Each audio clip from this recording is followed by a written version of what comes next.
Hello and welcome. এখন দেখব কিভাবে আমরা INPS-MD সার্ভার ইউজ করে SNP গুলার প্রেডিকশন রেজাল্ট পেতে পারি। প্রথমেই আমাদের INPS-MD সার্ভারে যেতে হবে। INPS-MD সার্ভারের লিঙ্কটা যদি আমাদের জানা থাকে তাহলে সেটা আমরা কপি করে ব্রাউজারের অ্যাড্রেস বারে পেস্ট করতে পারি।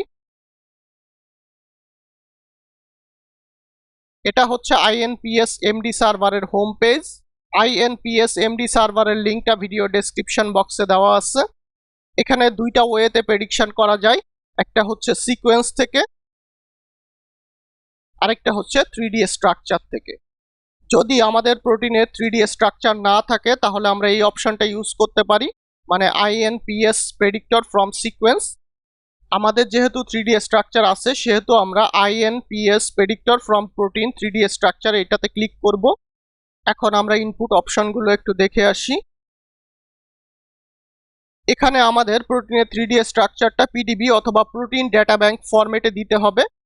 এখানে ক্লিক করলে আমরা দেখতে পাবো আমাদের প্রোটিনের যদি এক্সপেরিমেন্টালি ডিটারমিন 3D স্ট্রাকচার থাকে প্রোটিন ডেটা ব্যাংকে তাহলে সেটা ডাউনলোড করে এখানে আমরা আপলোড করতে পারি।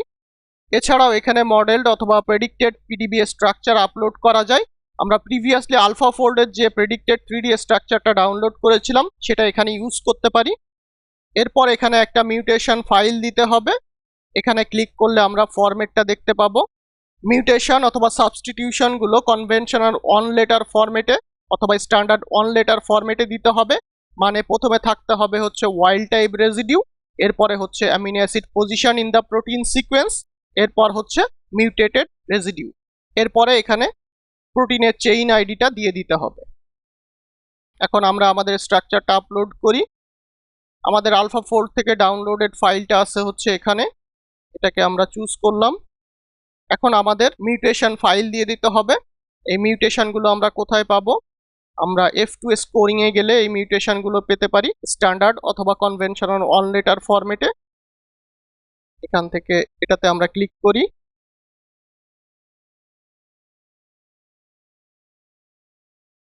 এখানে আমরা সাবস্টিটিউশনগুলো দেখতে পাচ্ছি, এটাকে আমরা কপি করতে পারি।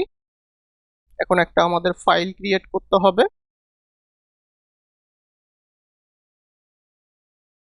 আমরা এখানে একটা টেক্সট ফাইল ওপেন করি।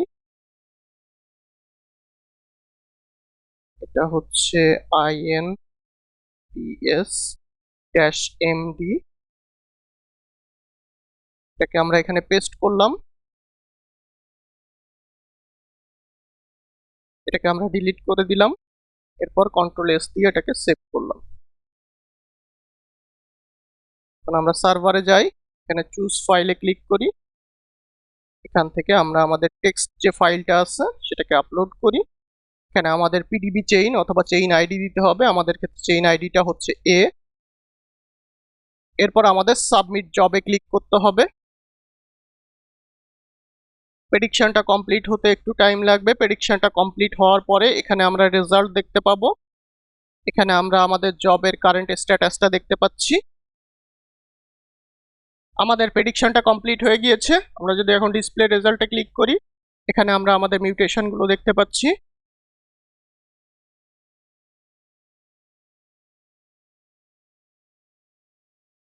নিচের দিকে আমরা রেজাল্টগুলো দেখতে পাচ্ছি। এখানে ডিস্টেবিলাইজিং মিউটেশন যেগুলো ডেল্টা ডেল্টা জি ভ্যালু লেস দ্যান -1.0 সেগুলোকে হাইলাইট করা হয়েছে রেড দিয়ে।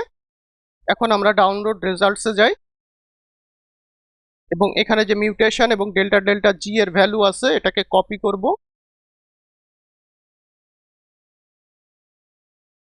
এখন আমরা আমাদের রেজাল্ট ফোল্ডারে চলে যাই।